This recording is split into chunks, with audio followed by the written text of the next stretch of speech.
I discovered my family had been secretly using my beautiful inherited house to host elaborate parties for wealthy connections while publicly calling me a failure and worthless. My sister Amanda announces she's throwing the biggest party yet for her boyfriend's billionaire business partners next weekend. What they don't know is that I've been planning my escape for months, have already moved out, completely changed all the locks, and installed hidden security cameras. The party guests are about to arrive at a house they can't enter, and I'm watching from across the street.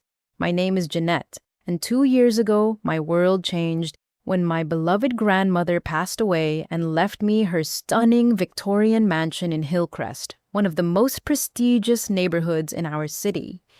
The house sits on a quarter-acre of perfectly manicured grounds with original stained glass windows, restored hardwood floors, and a wraparound porch that overlooks the tree-lined street where luxury cars glide past like silent promises of wealth. When the lawyer read Grandma Rose's will, you could have heard a pin drop in that oak-paneled conference room. My mother Patricia sat rigid in her charcoal suit, her perfectly manicured nails digging into her leather purse. My sister Amanda's mouth fell open, her glossy lips forming a perfect circle of shock. They had both assumed the house would go to my mother, the eldest child, or be divided equally among all the grandchildren. Instead, Grandma Rose had left everything to me. The social worker, the family disappointment, the one who supposedly never amounted to anything. For months afterward, family gatherings became exercises in barely concealed rage. Patricia would make cutting remarks about how I didn't deserve such a beautiful home, how I lacked the sophistication to appreciate its historical significance. Amanda, who had always been the golden child with her marketing degree and designer wardrobe, began a campaign of subtle cruelties. She would post photos of herself at expensive restaurants with captions about success and hard work, making sure I saw every single one. But the real betrayal started 6 months ago when I began finding strange things in my house after returning from my demanding job at the county social services office. Empty champagne bottles in the recycling bin that I hadn't purchased. Catering receipts scattered on my kitchen counter for events I hadn't hosted. Expensive flower arrangements wilting in crystal vases I didn't recognize. At first, I thought I was losing my mind. The stress of my job working with troubled families combined with the grief of losing Grandma Rose seemed to be playing tricks on my memory. But then I started finding the social media posts. Amanda had been sharing photos of lavish dinner parties, charity auctions, and elegant cocktail gatherings, always tagged at locations that looked suspiciously familiar. The marble fireplace in the background of her latest post was unmistakably mine. The hand-carved banister, visible in another photo, belonged to my staircase. She was using my home as the backdrop for her fake lifestyle, claiming it as her own. The discovery that shattered my remaining trust came when I found a folder hidden in my own kitchen drawer, filled with legal documents I had never seen before. My hands shook as I read through pages of property transfer agreements, all bearing forged signatures that looked remarkably similar to mine. Someone had been very carefully building a case that the house rightfully belonged to the family, not to me personally. But here was the twist that changed everything. Mixed in with those fraudulent papers was the original deed transfer document from Grandma Rose's estate lawyer, along with a sealed letter addressed to me personally. With trembling fingers, I opened the envelope and read my grandmother's final message. She had known. Somehow, Grandma Rose had anticipated exactly what would happen after her death. Her letter explained that she had chosen me specifically because I was the only family member who visited her regularly without expecting anything in return, the only one who listened to her stories about the house's history, the only one who truly cared about preserving what she had built. More importantly, she had taken legal precautions. The house transfer was ironclad, protected by multiple safeguards that made it impossible for anyone else to claim ownership. Every document in that hidden folder was worthless forgery, and she had made sure I would eventually discover both the attempts at fraud and the evidence to protect myself. As I sat in my grandmother's favorite armchair holding her letter and looking around at the home she had entrusted to me, I realized that my family hadn't just been using my house. They had been systematically attempting to steal it from me, using my own kitchen table to forge the documents that would strip away my inheritance. The foundation of betrayal was deeper than I had imagined, and it was about to get much worse. The morning after finding those forged documents, I called in sick to work for the first time in 3 years. Instead of heading to the county office, I drove to an electronics store and purchased a complete home security system with hidden cameras, motion sensors, and smartphone connectivity. If my family was using my house for their schemes, I was going to document every single minute of it. Installing the cameras took me all day, but I was methodical about placement. I positioned tiny lenses behind picture frames in the living room, tucked recording devices into the artificial flower arrangements in the dining room, and set up motion-activated cameras in every major room. The system would send alerts directly to my phone whenever someone entered the house. I didn't have to wait long for results. 3 days later, while I was at work helping a single mother navigate custody proceedings, my phone buzzed with notification after notification. Someone was in my house. Multiple someones actually based on the different camera angles lighting up my screen. During my lunch break, I sat in my car and watched live footage of my sister Amanda directing a team of caterers through my kitchen. She wore a flowing emerald dress that probably cost more than my monthly salary, and she moved through my home with the confidence of someone who belonged there. Patricia stood in my living room instructing florists on where to place elaborate arrangements, her voice carrying the authority of a woman accustomed to being obeyed. But what I saw next made my blood run cold.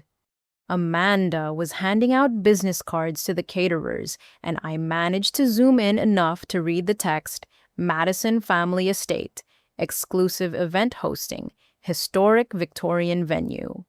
The cards listed a phone number I didn't recognize and an email address using a domain name that included my grandmother's house address. This wasn't casual family gatherings, this was a business. Over the following weeks, I gathered evidence that painted a picture of systematic fraud that took my breath away. My hidden cameras captured Amanda meeting with potential clients giving tours of my house while claiming it had been in our family for generations. Patricia had created an entire fake history, complete with manufactured photographs of ancestors who had supposedly built the mansion in 1895. They were charging people enormous sums of money. I watched Amanda negotiate a contract for a corporate holiday party asking for $15,000 plus service charges. She explained to the client that the Madison Family Estate was one of the most sought-after venues in the city with a waiting list that stretched for months. The business records I found hidden in my own basement revealed the scope of their operation.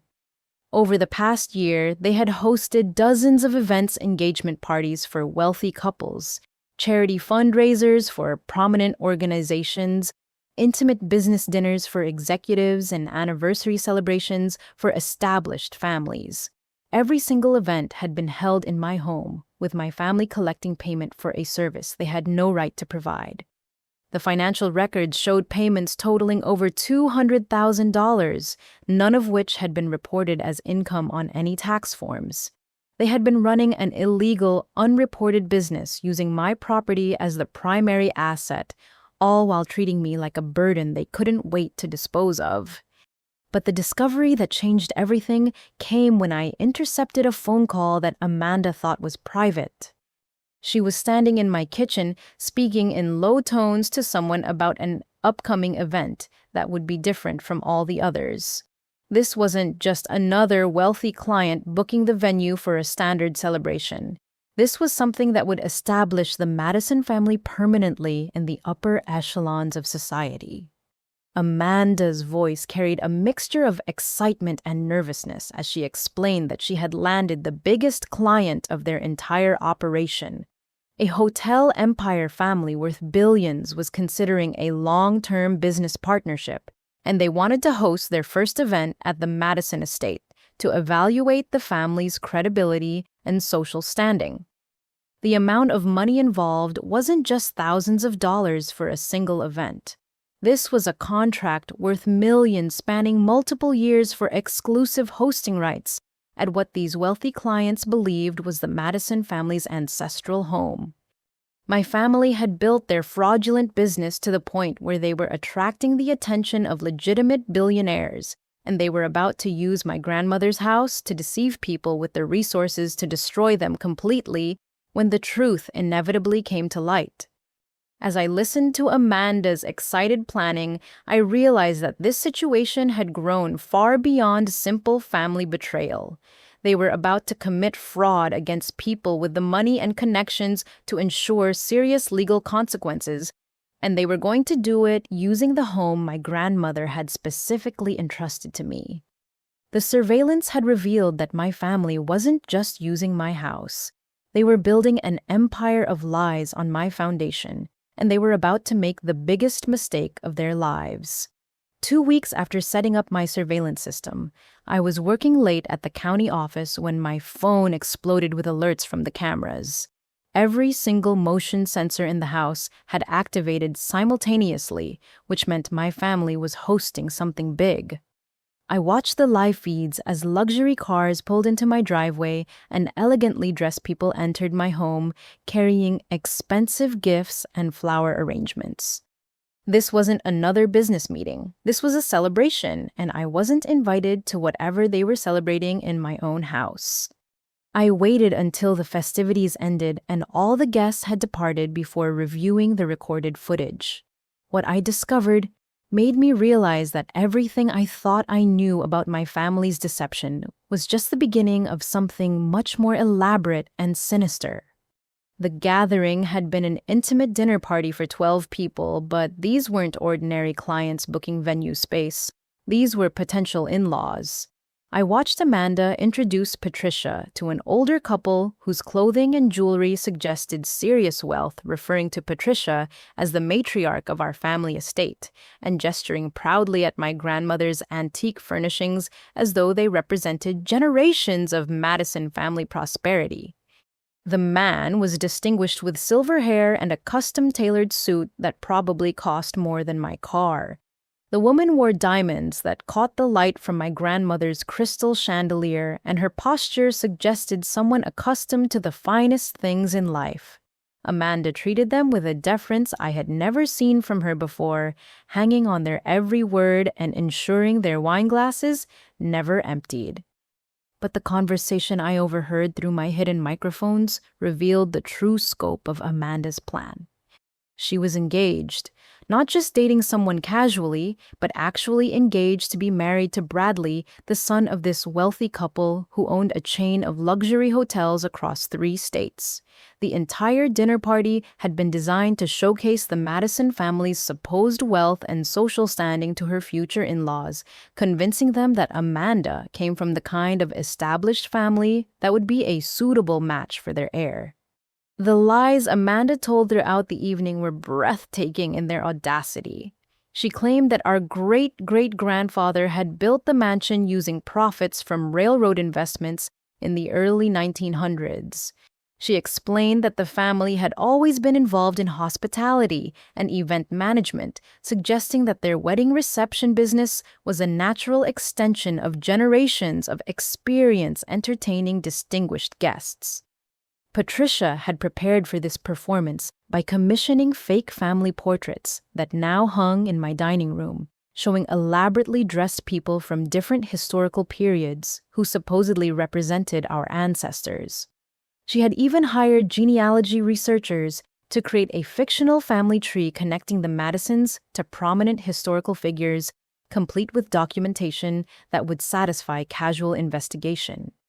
But the conversation that made my hands shake with rage occurred when Bradley's father began discussing specific business opportunities. He explained that his hotel chain was expanding into event hosting and destination weddings, and they were looking for established families with suitable properties to partner with in exclusive arrangements. The partnership would involve millions of dollars in investment permanent branding of the Madison estate as a luxury wedding venue and profit-sharing agreements that would set the family up for life. Amanda's response revealed the final piece of her plan. She told Bradley's father that the mansion would be her contribution to the marriage, representing her family's commitment to the partnership. She intended to claim ownership of my grandmother's house as part of her dowry, using it to secure her position in the hotel empire family while permanently establishing herself as a legitimate member of the wealthy social class. The most chilling part came when Patricia pulled Bradley's mother aside for a private conversation in my kitchen.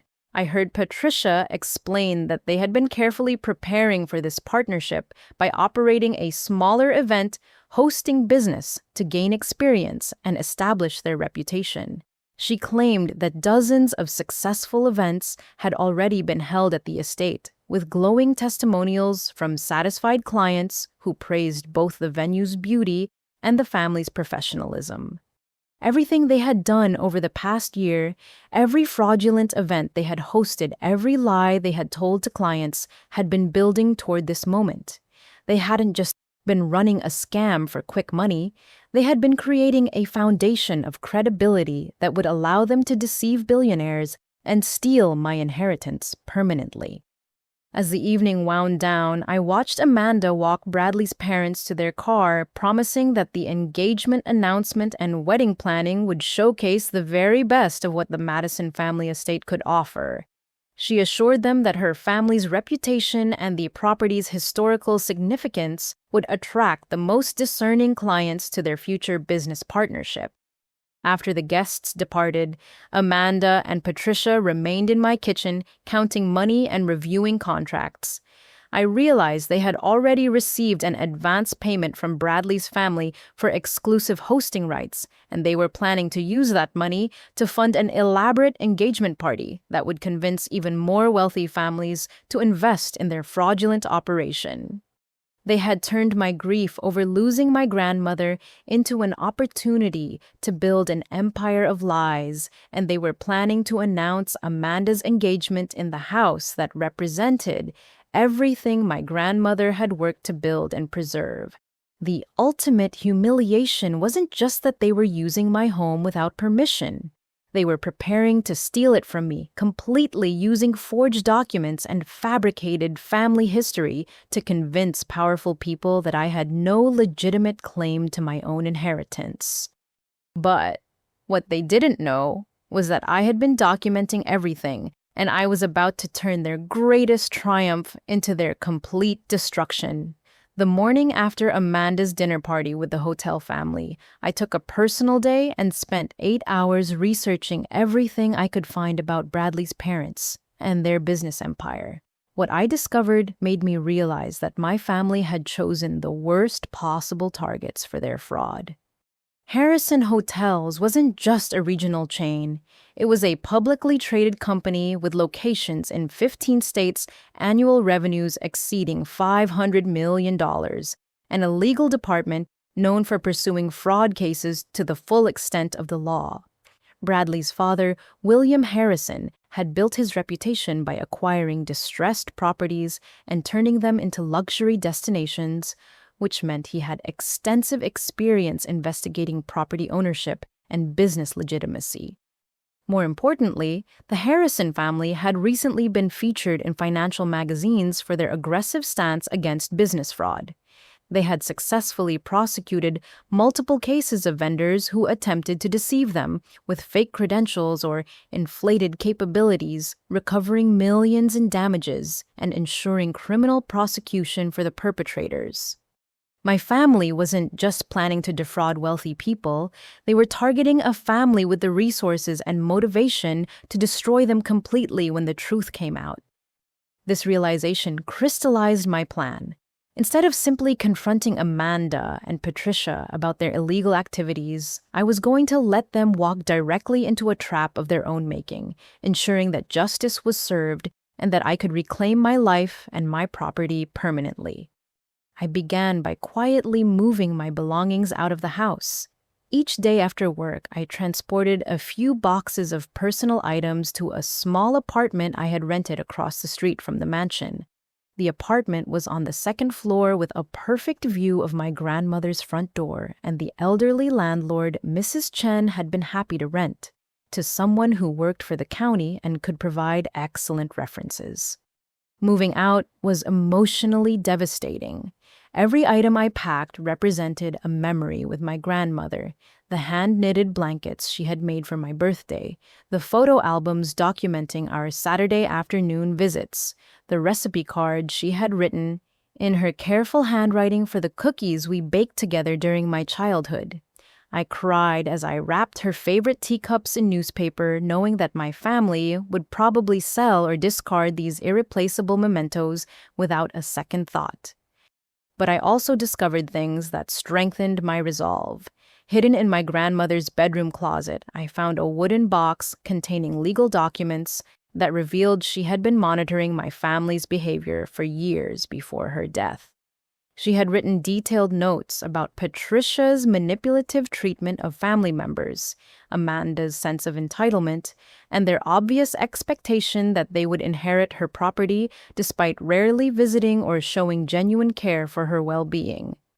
The box also contained financial records, showing that my grandmother had been secretly contributing to my student loan payments for years, covering the costs of my social work education without ever telling me. She had believed in my career choice and my desire to help vulnerable families, even when my own family criticized me for choosing a modest profession instead of pursuing wealth and status.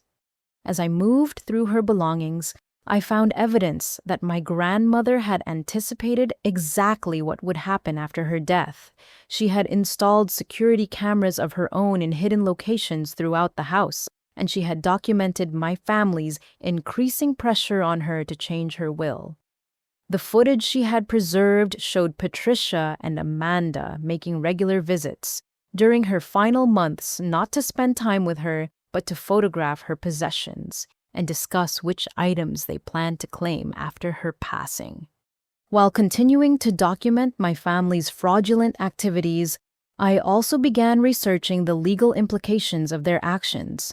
I consulted with a lawyer who specialized in property fraud and tax evasion, presenting the evidence I had gathered without revealing my identity. The attorney's assessment was sobering. Amanda and Patricia were facing potential federal charges for wire fraud, money laundering, tax evasion, and conspiracy to commit theft. The unreported income from their illegal event hosting business alone constituted serious tax fraud, potentially carrying penalties of hundreds of thousands of dollars, plus criminal prosecution. The forged documents attempting to transfer property ownership represented identity theft and conspiracy charges that could result in years in prison. But the most serious charges would come from defrauding the Harrison family, accepting advance payments for services they had no right to provide, using fake business credentials to secure contracts, and attempting to claim ownership of property that belonged to someone else constituted wire fraud across state lines, which was a federal crime with mandatory minimum sentences. During my final week living in the house, I gathered the last pieces of evidence I needed. I photographed every forged document, copied every fake business record, and downloaded months of surveillance footage showing my family's illegal activities.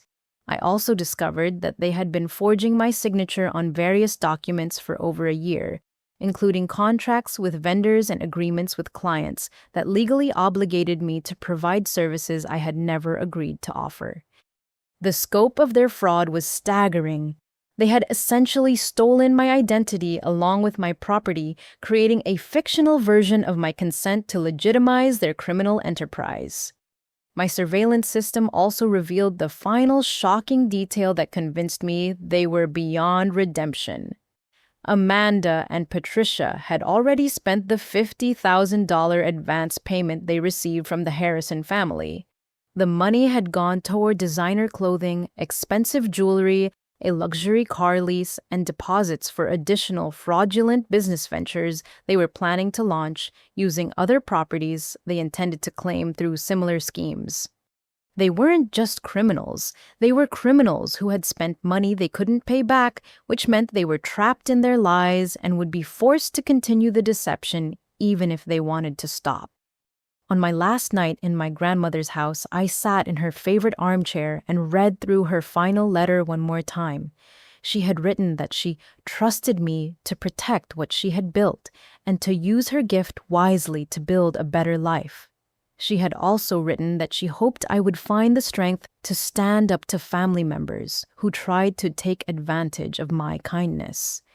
As I locked the door for the final time using my original key, I realized that everything my grandmother had hoped for me was about to come true. But first, I had to let my family destroy themselves completely using the very lies they had built to steal my inheritance. The methodical escape was complete. Now it was time for the reckoning. The Saturday morning before Amanda's engagement party, I woke up in my new apartment and watched through my window as my family arrived at the mansion to begin their final preparations. Amanda's rented luxury car gleamed in the early sunlight, and she stepped out wearing a cream-colored outfit that probably cost more than most people's monthly rent. Patricia emerged from the passenger seat carrying multiple garment bags and what appeared to be a jewelry case, both women moving with the confidence of people who believed they were about to secure their financial future permanently. I waited until they left for their final shopping trip before executing the most important part of my plan. The locksmith I had hired was a retired police officer named Frank, who specialized in high-security installations for people dealing with domestic disputes or stalking situations. I had explained that I needed to secure my property against family members who had been entering without permission, and Frank had recommended a complete security overhaul that would be impossible for anyone to overcome without professional equipment.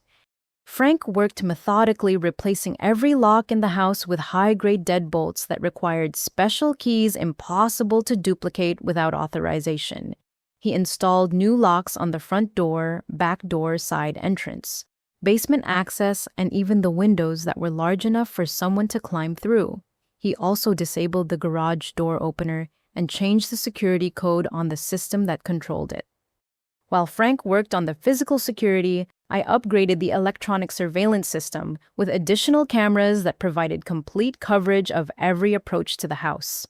The new system included night vision capabilities, motion-activated recording, and direct connection to a monitoring service that would alert law enforcement if anyone attempted to break into the property. But the most important addition was a live streaming feature that would allow me to broadcast everything that happened during the party directly to a secure online platform. If my family tried to claim later that I had somehow participated in their fraud or given them permission to use the house, I would have real-time video evidence proving otherwise. As Frank finished the installation, he handed me a set of keys that were unlike anything I had ever seen. They were high-tech devices that looked more like miniature computers than traditional keys with electronic components that made them impossible to copy or bypass. Frank explained that these locks were designed for people who needed absolute security against determined intruders. After Frank left, I spent the afternoon positioning myself strategically in my apartment. I set up multiple monitors that would allow me to watch every camera angle simultaneously, and I prepared recording equipment to capture audio of any conversations that took place near the house. I also charged several phones and tablets to ensure that I could document everything from multiple devices if necessary. But the discovery that changed everything came when I intercepted a phone call that Amanda received while she was getting her hair styled at an expensive salon. The caller identified himself as James Morrison, head of security for Harrison Hotels. His voice was professional, but carried an undertone of suspicion that made my pulse quicken. He explained that Mr. Harrison's legal team had requested a routine background verification of the Madison family before finalizing their business partnership agreements. Amanda's response was confident, almost dismissive.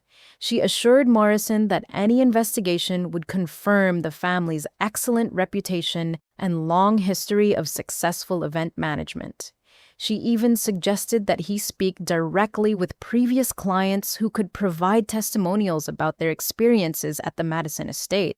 What Amanda didn't realize was that Morrison's call wasn't routine verification. It was the beginning of a professional investigation by experts who specialized in uncovering business fraud. Morrison explained that Harrison Hotels had recently implemented enhanced security protocols after discovering that several potential business partners had attempted to deceive them with false credentials and fabricated business histories. As a result, they now conducted thorough investigations of all new partners, including financial audits, property ownership verification, and interviews with previous clients. The conversation took a darker turn when Morrison mentioned that they had already begun reviewing public records related to the Madison family estate. He asked Amanda specific questions about the property's ownership history, tax assessments, and legal documentation that would prove the family's legitimate right to operate a business on the premises. Amanda's answers became increasingly vague and evasive. She claimed that all legal matters were handled by the family attorney and that she would need to schedule a meeting to provide the detailed documentation Morrison was requesting. Her voice carried a note of panic that she was trying desperately to hide. Morrison's final statement sent chills through me. Harrison Hotels had discovered some discrepancies in the preliminary information they had received about the Madison family, and they were planning to conduct an in-person investigation during the engagement party to resolve these concerns before proceeding with any business agreements. After ending the call, Amanda immediately contacted Patricia in a panic. I listened as they discussed the implications of a professional investigation and realized that they had no legitimate documentation to provide. All of their business records were fabricated, their family history was fiction, and their claims of property ownership were based on forged documents that would never survive professional scrutiny. But instead of calling off the party and admitting their deception, they decided to double down on their lies. Patricia assured Amanda that they had come too far to back out now, and that they would have to convince Morrison and the Harrison family that any discrepancies were simple paperwork errors that could be resolved after the engagement announcement. They were planning to lie to professional fraud investigators while standing in a house they had stolen, surrounded by evidence of crimes they had been committing for months. Their desperation had completely overwhelmed their judgment, and they were about to walk directly into a trap that would destroy their lives permanently. As the sun set on Saturday evening, I watched Amanda and Patricia return to the mansion one final time before the party. They carried themselves with the same arrogance they had displayed for months, completely unaware that everything they had built was about to collapse around them. I had changed the locks, installed unbreakable security, and documented every aspect of their criminal enterprise. Professional investigators were already building a case against them, and they were about to commit their most serious crimes in front of witnesses who had the power to ensure they faced the full consequences of their actions. The trap was set, and all I had to do was watch as my family destroyed themselves with their own greed and dishonesty. Sunday evening arrived with the kind of perfect weather that would have made my grandmother smile. Golden sunlight filtered through the oak trees lining the street, and a gentle breeze carried the scent of blooming flowers from the neighborhood gardens. From my apartment window, I had a perfect view of the mansion as expensive cars began arriving for Amanda's engagement party. The first vehicle to pull into the driveway was a black limousine that gleamed like polished obsidian under the streetlights. a uniformed chauffeur stepped out and opened the rear door, allowing an elegant woman in a navy cocktail dress to emerge. She moved with the practiced grace of someone accustomed to formal events, and her jewelry caught the light as she walked toward the front door of my house. Behind the limousine came a convoy of luxury vehicles that represented more wealth than I had ever seen gathered in one place. Mercedes sedans, BMW coupes, and a Bentley that probably cost more than most people's homes formed an impressive display along the street. Each car disgorged passengers dressed in designer clothing that suggested serious money and social prominence. But the arrival that made my heart race was the distinctive convoy of black SUVs that rounded the corner at exactly 7 o'clock. These vehicles moved with the precision of a military operation, and I recognized them immediately from my research into the Harrison family. William Harrison never traveled without security, and the professional drivers and coordinated movement of the vehicles indicated that tonight's investigation was being taken very seriously. I watched through my telephoto lens as William and Margaret Harrison emerged from the center SUV. William wore a perfectly tailored tuxedo that probably cost more than my monthly salary, and Margaret's gown was the kind of understated elegance that screamed old money. But what caught my attention was the additional passenger who stepped out of the second vehicle, a man in a business suit who carried himself like law enforcement. This wasn't just a social gathering. The Harrison family had brought professional security to Amanda's engagement party, which meant they were treating this as a potential crime scene rather than a celebration. As the guests gathered on the sidewalk in front of the mansion, I could see confusion beginning to spread through the group. Normally, hosts would have greeted arriving guests and begun ushering them inside immediately.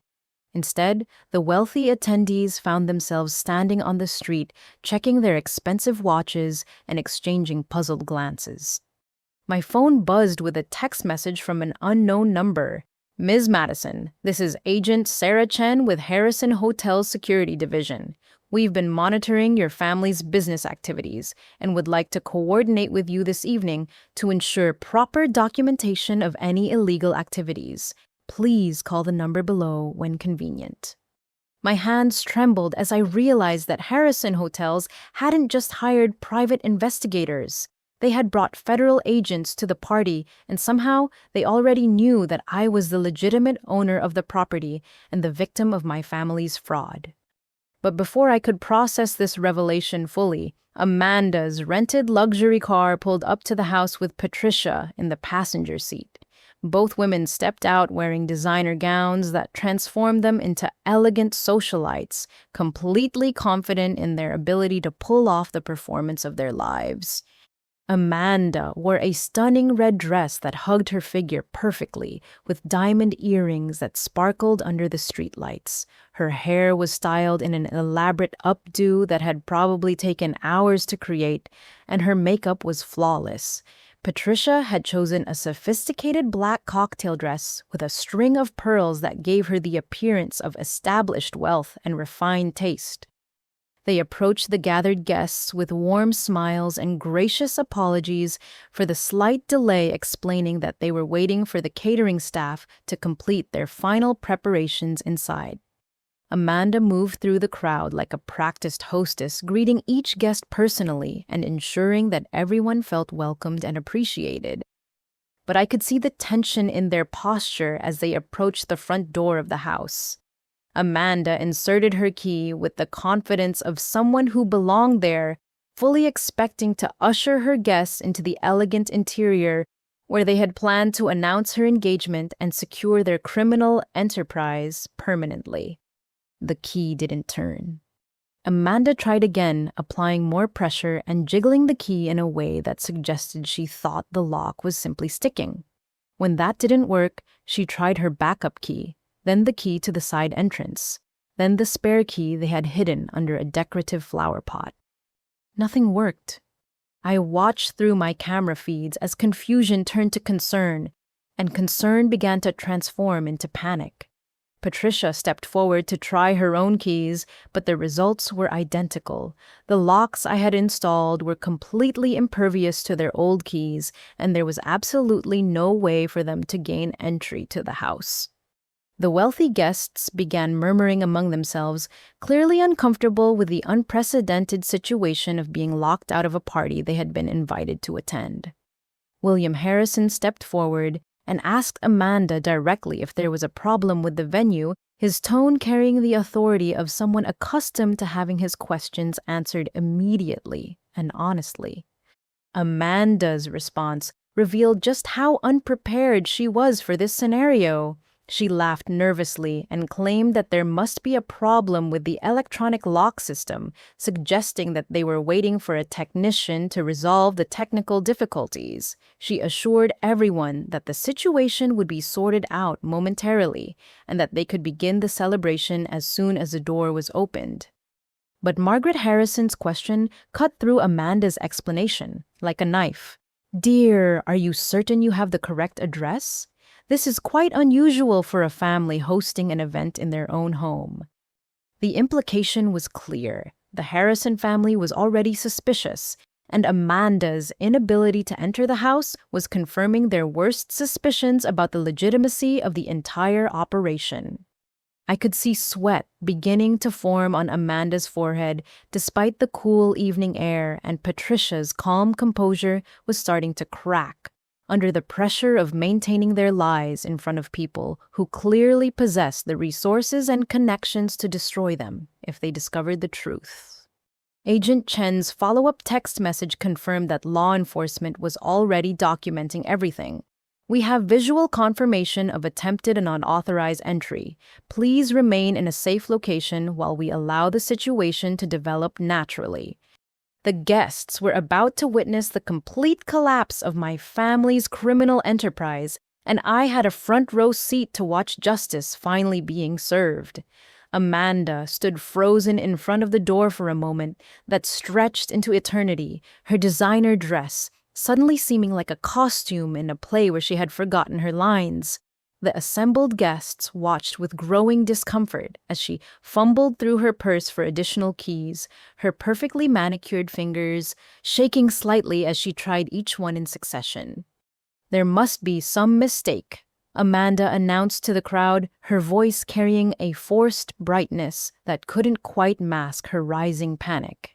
"Our property manager updated the security system this week, and there seems to be a programming error with the electronic components."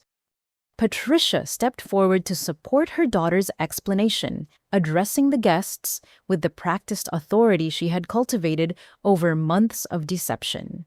"Ladies and gentlemen, we sincerely apologize for this unexpected delay. As you know, maintaining proper security for a historic property requires sophisticated systems that occasionally experience technical difficulties." But William Harrison wasn't satisfied with vague explanations. He approached the front door and examined the locks with the scrutiny of someone who had extensive experience with high-end security installations. "These appear to be standard mechanical deadbolts, not electronic locks," he observed. "Have you tried contacting the locksmith who installed them?" The question hung in the air like a challenge, and I could see Amanda's mind racing as she tried to formulate a response that wouldn't reveal the truth. She claimed that all property maintenance was handled by their estate management company and that she would contact them immediately to resolve the situation. What happened next revealed just how desperate my family had become. Amanda walked around to the back of the house, followed by several guests who were curious about the delay. I watched through my security cameras as she tried the back door, the side entrance, and even attempted to open the basement access. Each failure made her movements more frantic and her explanations more elaborate. Patricia, meanwhile, had pulled out her phone and was pretending to make calls to fictitious service providers. I could hear her through my audio surveillance as she conducted fake conversations with imaginary technicians, complete with detailed discussions about emergency service calls and estimated arrival times. But the moment that shattered their remaining credibility occurred when Amanda returned to the front of the house and made an announcement that revealed the true depth of their desperation.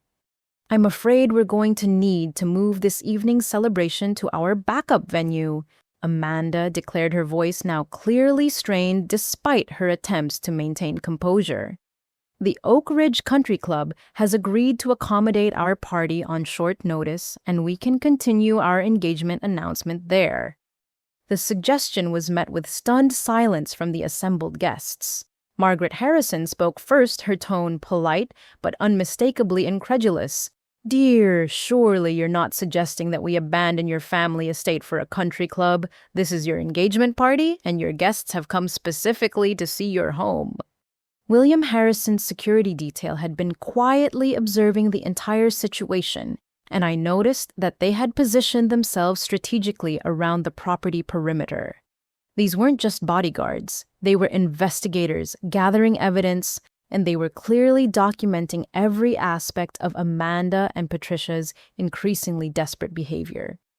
The breaking point came when one of the other guests, an elderly woman dripping in diamonds and clearly accustomed to the finest treatment, made an observation that cut through all of Amanda's excuses. "In 40 years of attending social events, I have never seen hosts who couldn't enter their own home. This is highly irregular." Amanda's carefully constructed facade finally began to crumble. Her face flushed red with embarrassment and frustration, and her voice rose to a pitch that bordered on hysteria. "There's nothing irregular about prioritizing our guests' comfort over technical difficulties.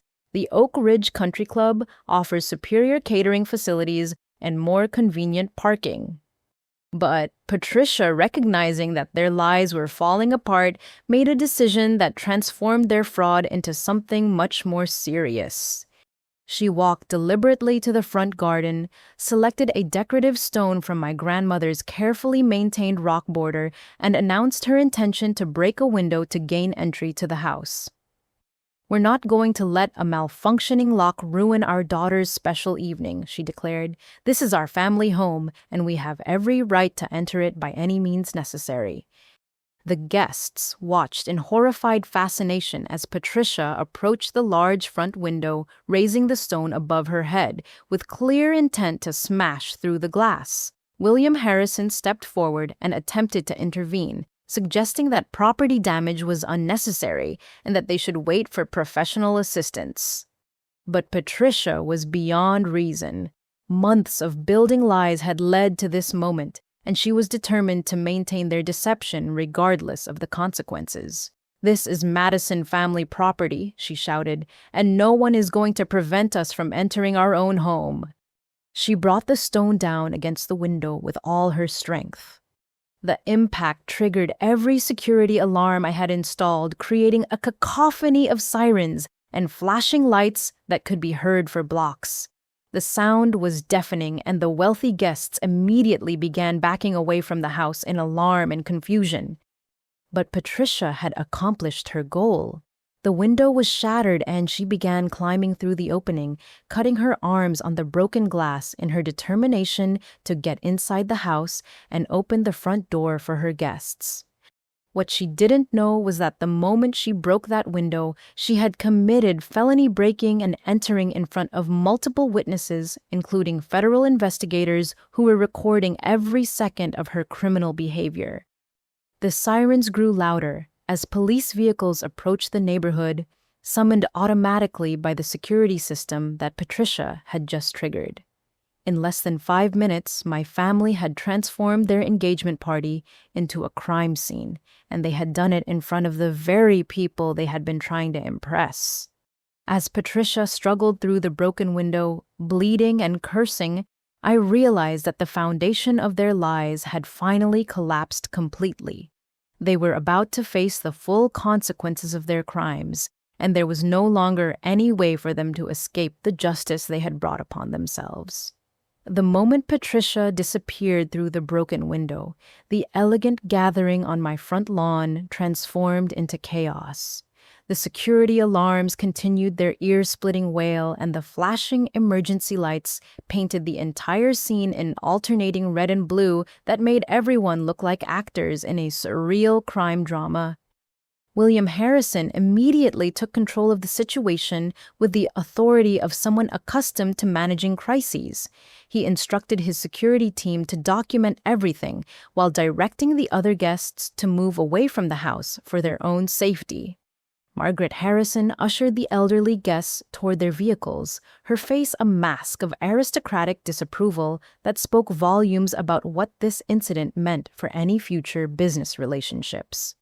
Inside the house, I could see Patricia through my security cameras as she stumbled through my grandmother's living room, blood dripping from cuts on her arms onto the restored hardwood floors. She was trying desperately to reach the front door to let the guests inside, but the electronic security system had automatically locked down the entire house when the break-in was detected. Amanda stood outside the broken window, torn between following her mother inside and trying to salvage the situation with their increasingly suspicious guests. Her red dress was now stained with dirt from kneeling on the ground, and her elaborate hairstyle had begun to unravel from the stress and physical exertion. Ladies and gentlemen, Amanda called out over the sound of the alarms, her voice now clearly desperate despite her attempts to maintain composure.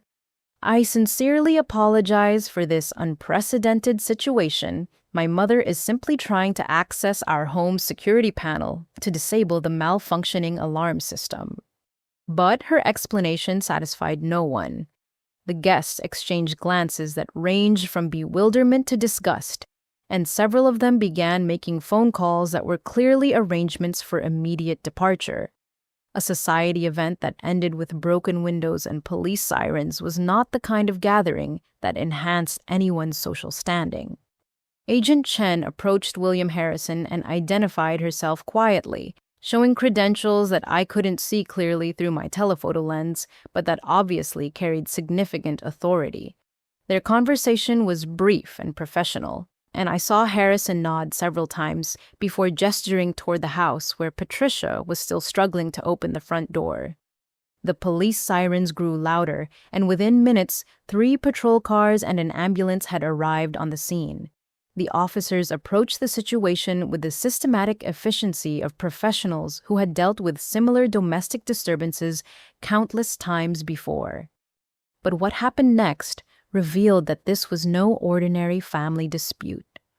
The lead police officer, a woman in her 40s with the confident bearing of someone with extensive experience, immediately recognized Agent Chen and approached her for a briefing on the situation. Their conversation lasted several minutes, during which Chen provided documents that appeared to be some kind of federal authorization or warrant. Meanwhile, Amanda had abandoned all pretense of hosting a social gathering and was now focused entirely on damage control.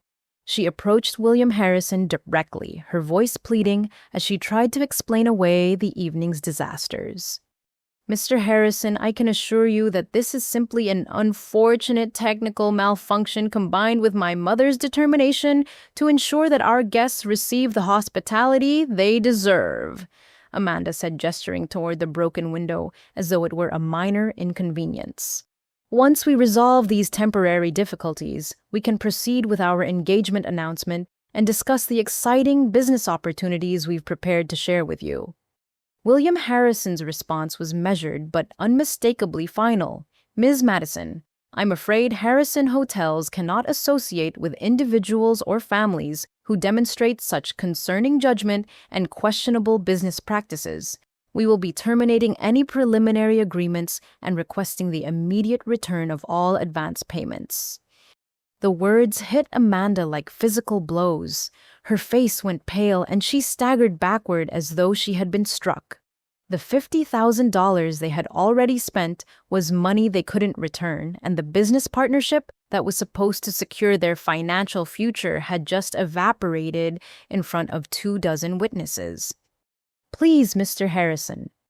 Amanda begged, her dignified facade completely abandoned. This doesn't represent our family's true character or capabilities. We've successfully hosted dozens of events at this property, and all of our previous clients have been completely satisfied with our services. But Harrison was no longer listening. He was speaking quietly with Agent Chen and the lead police officer. Their conversation clearly focused on legal procedures, rather than social niceties. Patricia finally managed to unlock the front door from the inside, and she emerged onto the porch with blood staining her black dress and her carefully styled hair disheveled from crawling through the broken window. She surveyed the scene of her ruined party with an expression of rage that was terrifying in its intensity. "What are you people standing around for?" Patricia screamed at the remaining guests, her voice raw with desperation. "This is our home, and you're here for our daughter's engagement announcement. Get inside and let's continue this celebration." The elderly woman in diamonds, who had been among the most distinguished guests, stepped forward with the kind of authority that comes from decades of social prominence. "Madam, I have attended social gatherings for over 50 years, and I have never witnessed such appalling behavior from hosts. You have damaged your own property, created a public disturbance, and subjected your guests to an evening of chaos and embarrassment. I will be ensuring that everyone in our social circle knows exactly what kind of people you really are." Her words carried the weight of social destruction that would extend far beyond this single evening. In the world of wealthy society, reputation was everything, and Patricia had just destroyed hers completely, in front of people who had the connections to ensure that the Madison family name would never be welcome in polite company again. As the woman gathered her belongings and headed toward her car, other guests began following her lead. Within minutes, the elegant gathering had dissolved into a mass exodus of disgusted wealthy people who wanted nothing more than to distance themselves from the disaster they had witnessed. Amanda made one final desperate attempt to salvage something from the wreckage of her plans. She ran after William Harrison as he walked toward his security convoy, calling out promises about legal documentation and verified business credentials that she claimed would resolve all of his concerns about the family's legitimacy. Harrison stopped and turned to face her, his expression containing a mixture of pity and professional disdain. "Ms. Madison, you should know that Harrison Hotels has been conducting a thorough investigation of your family's business activities for the past 3 weeks. We are fully aware that this property does not belong to you, that your event hosting business is entirely fraudulent, and that you have been operating without proper licenses, permits, or legal authority." Amanda's legs gave out and she sank to her knees on the sidewalk, the full weight of her criminal exposure finally hitting her with devastating force. Everything they had built was not just collapsing. It was being systematically dismantled by professional investigators who had been several steps ahead of them from the very beginning. The police officers approached Patricia and Amanda with handcuffs, and I realized that their arrests were imminent. But the most shocking revelation was yet to come. The lead police officer approached Patricia and Amanda with the methodical efficiency of someone who had handled thousands of arrests. But her demeanor suggested this case was different from typical domestic disturbances. Detective Mariah Rodriguez had been briefed extensively about the situation, and her questions were precise and professionally focused on specific legal violations rather than general peacekeeping. "Ladies, I need to see identification and documentation proving your legal right to be on this property." Detective Rodriguez announced, her voice carrying absolute authority. "Breaking and entering is a felony, regardless of any claimed relationship to the property owner." Patricia, still bleeding from her arms and clearly in shock from watching her carefully constructed world collapse, attempted to maintain her position of authority. "Officer, this is our family estate. There's obviously been some kind of misunderstanding about the security system, but we have every right to be here." "Ma'am, I'm going to need to see legal documents proving that claim," Rodriguez replied. "Property ownership is a matter of public record, and we've already verified the actual owner of this residence." The statement hit both women like lightning. Amanda struggled to her feet from where she had collapsed on the sidewalk, her face now completely drained of color. What do you mean, the actual owner? This property belongs to the Madison family. It's been in our family for generations. Detective Rodriguez exchanged a meaningful glance with Agent Chen before responding. According to county records, this property is owned by Ms. Jeanette Madison, and neither of you are listed as authorized occupants or legal representatives. Ms. Jeanette Madison filed a formal complaint 3 days ago regarding unauthorized use of her property and suspected criminal activities being conducted on the premises. The revelation struck Patricia and Amanda with devastating force. Not only had their lies been exposed, but I had been actively working with law enforcement to document their crimes. Their victim had become their prosecutor, and they had walked directly into a trap that had been set with their full knowledge and participation. "That's impossible," Patricia stammered, her voice barely above a whisper. "Jeanette doesn't have the intelligence or resources to take legal action against us. She's just a social worker who doesn't understand complex family financial matters." Agent Chen stepped forward at that moment, and her next words changed everything. "Ma'am, this investigation extends far beyond a single property dispute. We've been building a federal case against you and your daughter for wire fraud, money laundering, tax evasion, and conspiracy to commit theft. This evening's activities represent just the final evidence collection phase of a months-long investigation." She produced a folder containing documents that made Patricia's face go completely white. "We have records of your illegal event hosting business contracts signed with forged signatures, testimonials from dozens of victims. You've defrauded financial records showing hundreds of thousands of dollars in unreported income and video evidence of your criminal activities spanning over 18 months. Amanda began sobbing uncontrollably as the full scope of their legal exposure became clear. "We didn't mean to hurt anyone. We were just trying to build a successful business and create opportunities for our family." "Ms. Madison," Detective Rodriguez replied, "accepting payment for services you have no legal right to provide, forging property ownership documents, and defrauding clients with false business credentials are serious federal crimes. The intent to benefit your family doesn't reduce the criminal nature of your actions." But the revelation that completely destroyed their remaining hope came when Agent Chen explained the true scope of the investigation. "We've been in contact with the Internal Revenue Service, the FBI Financial Crimes Division, and the District Attorney's Office. Your business activities constitute a complex criminal enterprise that has defrauded victims across multiple states, evaded federal taxes on significant unreported income, and involved conspiracy to commit identity theft against Ms. Jeanette Madison." She paused to let the implications sink in before delivering the final blow. "We estimate that your criminal activities have generated over $400,000 in illegal income over the past 2 years, none of which has been reported to federal or state tax authorities.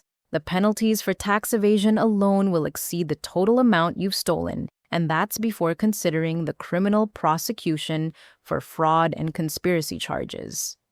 Patricia collapsed onto the front steps of my grandmother's house. Her elegant party dress, now torn and stained with blood, dirt, and tears. The social gathering she had planned to establish her family among the wealthy elite had become the scene of her complete destruction. "We can explain everything," Patricia whispered desperately. "There are documents that prove our legal right to use this property for business purposes. Jeanette gave us permission, and we have her signature on all the appropriate agreements." Agent Chen's response revealed that federal investigators had anticipated this defense. "Ma'am, we have handwriting analysis confirming that multiple signatures attributed to Jeanette Madison were forged by you and your daughter. Forgery is a separate federal crime that carries additional penalties independent of the fraud charges." Amanda looked up from her position on the sidewalk, tears streaming down her face as she realized the impossible situation they had created for themselves. What about the money we received from Mr. Harrison? We can return his advance payment and cancel all future agreements. Surely that resolves any concerns about our business relationship. William Harrison, who had been observing the proceedings with professional interest, stepped forward to address Amanda directly. Ms. Madison, you should know that the $50,000 you received was provided by federal investigators as part of a sting operation. Every transaction has been monitored and recorded, and the marked bills have been traced through your various purchases and expenditures. The final piece of the trap was revealed. Harrison Hotels had never intended to enter a legitimate business partnership.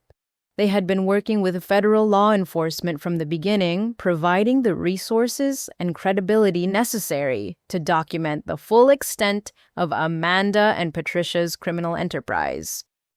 Bradley isn't even my son," Harrison continued. "He's an undercover federal agent who volunteered for this assignment because of his expertise in financial fraud cases. Your relationship, your engagement, and your elaborate plans for marriage were all part of a law enforcement operation designed to gather evidence of your criminal activities." Amanda's scream of anguish could probably be heard for blocks. Everything she had believed about her future, her relationship and her family's prospects, had been revealed as an elaborate deception designed to expose her crimes and ensure her prosecution. As Detective Rodriguez read them their rights and placed them under arrest, I realized that justice was finally being served. My grandmother's house would be returned to me, my family's victims would receive compensation, and Amanda and Patricia would face the full legal consequences of their choices.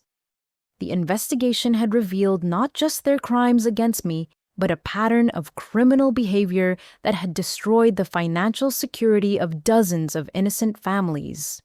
Their arrest was the beginning of the accountability that had been months in the making, orchestrated by law enforcement professionals who specialized in exposing exactly the kind of fraud my family had been perpetrating. As Detective Rodriguez finished reading Amanda and Patricia their rights, William Harrison approached me as I emerged from my apartment building across the street. I had been watching the entire scene unfold through my window, but seeing the arrests being made in person felt surreal after months of planning and preparation. "Ms. Madison?" Harrison said, extending his hand with a warm smile that was completely different from the stern authority he had displayed moments earlier. "I want to personally thank you for your cooperation in this investigation. Your evidence and documentation were crucial to building the case that will ensure justice for all the victims of this fraud." I shook his hand, still somewhat in shock at how quickly everything had unfolded. "Mr. Harrison, I have to admit, I'm still confused about how you became involved in investigating my family. When did you realize they were running a criminal operation?" Harrison's expression became more serious as he gestured toward Agent Chen, who was supervising the arrest procedures.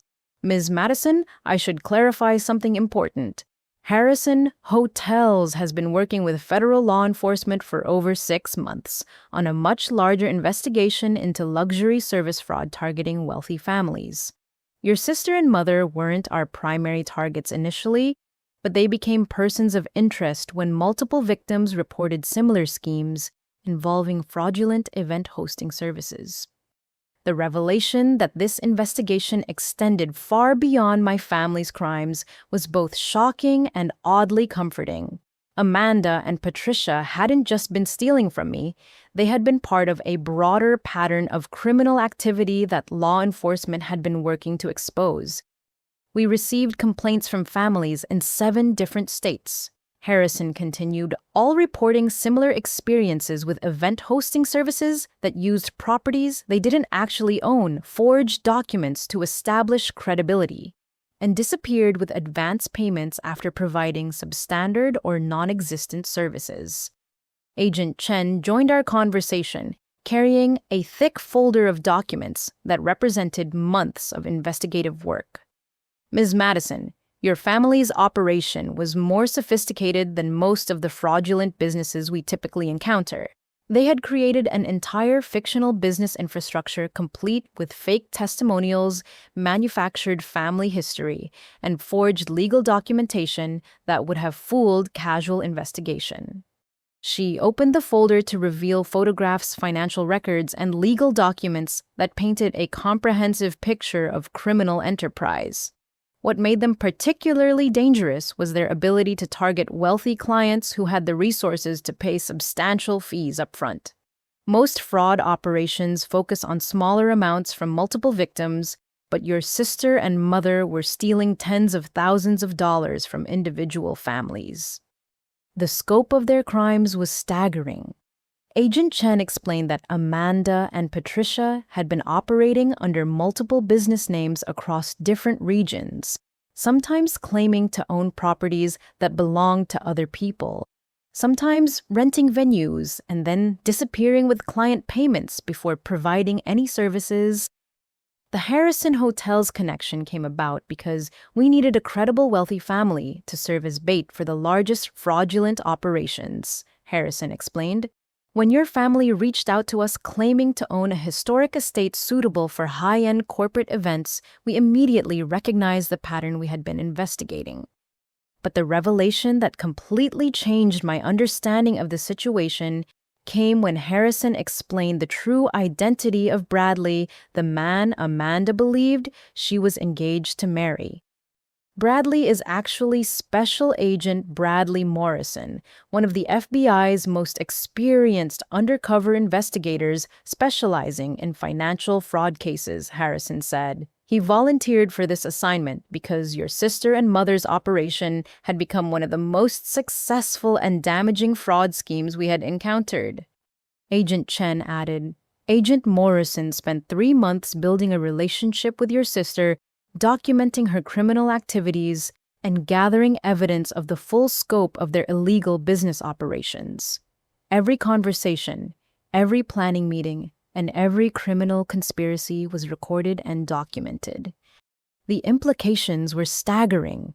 Amanda hadn't just lost a business opportunity, she had lost what she believed was the love of her life, never realizing that her romantic relationship was actually a federal investigation designed to expose her crimes and ensure her prosecution. The engagement party was planned as the final evidence-gathering operation.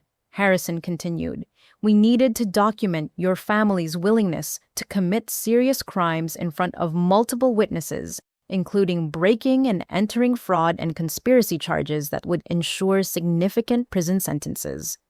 As I processed this information, I realized that my family's downfall had been inevitable from the moment they decided to target wealthy victims with the resources to fund professional investigations. They had attracted the attention of federal law enforcement not because of their crimes against me, but because they had become successful enough at defrauding other families to warrant a complex undercover operation. Ms. Madison, Agent Chen said, her tone becoming more personal, you should know that your decision to document their activities and cooperate with our investigation probably prevented them from victimizing dozens of additional families. We estimate that their business was growing rapidly, and they were planning to expand into multiple states with increasingly elaborate fraud schemes. Harrison nodded in agreement. The evidence you provided allowed us to trace their activities back over 2 years and identify victims who hadn't even realized they had been defrauded. Some families had paid them for services that were never provided, assuming that wealthy event planners sometimes experienced unavoidable delays or complications. The conversation was interrupted when Detective Rodriguez approached us with an update on the arrest procedures. Ms. Madison, both suspects are being transported to federal holding facilities pending formal charges. Given the scope of the investigation and the multiple jurisdictions involved, this case will be prosecuted at the federal level, rather than by local authorities. She handed me a business card with contact information for the federal prosecutor who would be handling the case. You'll be contacted within 48 hours to discuss your role as a victim and witness in the prosecution. Given the evidence you've provided, this should be a relatively straightforward case with significant prison sentences for both defendants. As the police vehicles and federal agents began departing the scene, Harrison made an offer that took me completely by surprise. Ms. Madison Harrison Hotels has been impressed by your intelligence, integrity, and courage throughout this investigation. We're currently expanding our security and fraud prevention division, and we'd like to offer you a position helping other families protect themselves from similar criminal schemes. The job offer was unexpected, but felt like a natural extension of my social work career. Instead of helping families recover from abuse and neglect, I would be helping them protect themselves from financial predators who targeted their trust and resources. The position would involve developing educational programs for wealthy families, training security personnel to recognize fraud schemes, and working with law enforcement to investigate suspicious business proposals. Harrison explained, "Your experience as both a victim and an investigator would be invaluable in helping others avoid the kind of trauma your family inflicted on you." As I stood in front of my grandmother's house, looking at the broken window that represented the destruction of my family's criminal enterprise, I realized that this experience had transformed me in ways I was still beginning to understand. My grandmother had left me more than just a beautiful house. She had given me the opportunity to discover my own strength and use it to protect others from the kind of betrayal I had experienced. The hotel family's revelation that my personal tragedy was part of a much larger pattern of criminal behavior helped me understand that my family's crimes weren't just personal failures, but part of a broader social problem that required professional intervention and systematic solutions. Justice was being served, but more importantly, the skills and knowledge I had gained from fighting back against my family's fraud could be used to help other families protect themselves from similar predators. 2 weeks after Amanda and Patricia's arrest, I sat in the federal prosecutor's office reviewing evidence that revealed the true extent of their criminal enterprise. Assistant U.S. Attorney Jennifer Walsh had spent her career prosecuting white-collar crime, and she explained that my family's operation was among the most sophisticated fraud schemes she had encountered in over 15 years of practice. Ms. Madison Walsh said, spreading dozens of photographs across her conference table, "Your sister and mother weren't just running a single fraudulent business. They were operating multiple criminal enterprises simultaneously, using different identities and fake business credentials to target various markets." The photographs showed properties in 6 different states that Amanda and Patricia had claimed to own for event hosting purposes. Some were historic mansions, similar to my grandmother's house. Others were luxury estates belonging to families who had no idea their properties were being used to defraud wealthy clients seeking exclusive venues.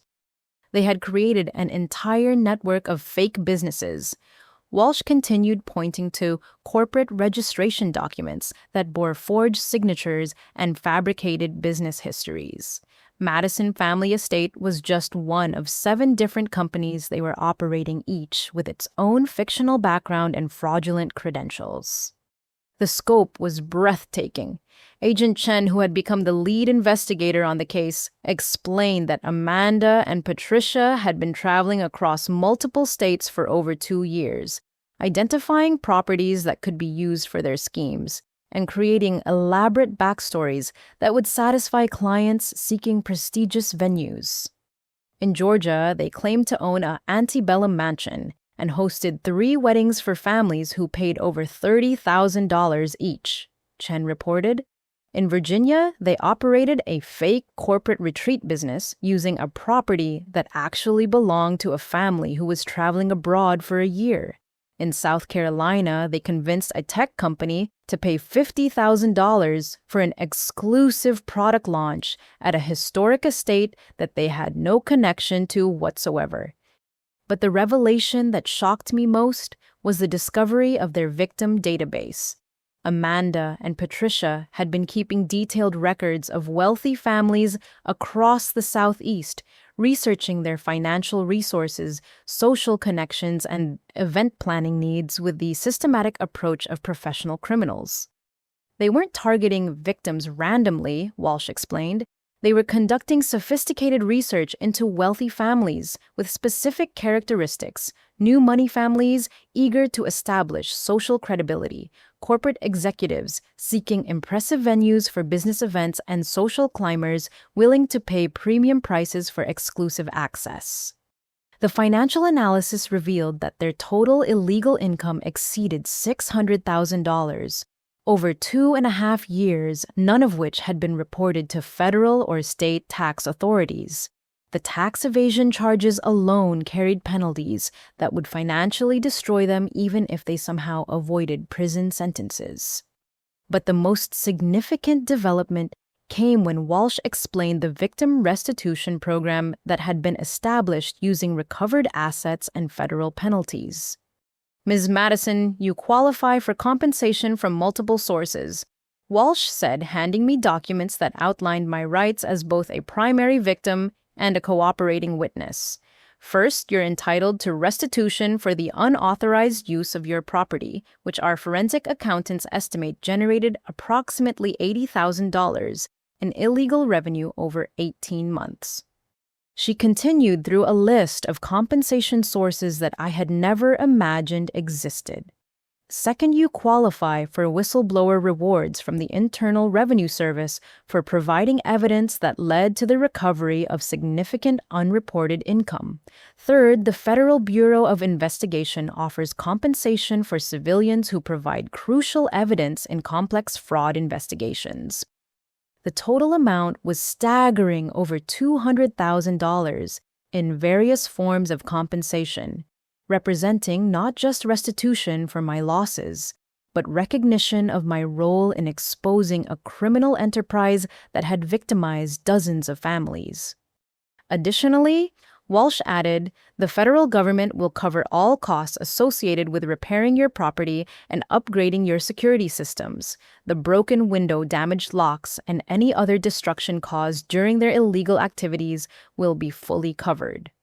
But beyond the financial compensation, Walsh explained that my cooperation with the investigation had helped law enforcement develop new strategies for identifying and prosecuting similar fraud schemes targeting wealthy families. Your documentation methods and evidence-gathering techniques have become a model for training other victims and potential victims to recognize and respond to sophisticated fraud operations, Walsh said. The FBI is developing educational materials based on your experience that will be distributed to wealthy families, estate attorneys, and event planning professionals. Agent Chen added that the investigation had led to the recovery of assets and evidence that would help prosecute other criminal organizations operating similar schemes. Your family's records contained contact information and business correspondence with other fraudulent operators across the country. We've been able to identify and investigate at least 12 additional criminal enterprises based on evidence found in their files. The ripple effects of justice extended far beyond my personal situation. Amanda and Patricia's prosecution was opening doors for dozens of other victims to seek compensation and closure while helping law enforcement develop more effective strategies for combating luxury fraud schemes. The sentencing phase will begin next month, Walsh explained, and the evidence is so overwhelming that plea negotiations are already underway. Your sister and mother are facing federal charges that carry mandatory minimum sentences, and their defense attorneys are focusing on damage control rather than disputing their guilt. As I left the federal building that afternoon, carrying copies of documents that represented months of investigation and preparation, I realized that seeking justice for my family's betrayal had evolved into something much larger than personal vindication. My grandmother's house had been the foundation for their criminal enterprise, but it was also becoming the foundation for a new career helping other families protect themselves from similar predators.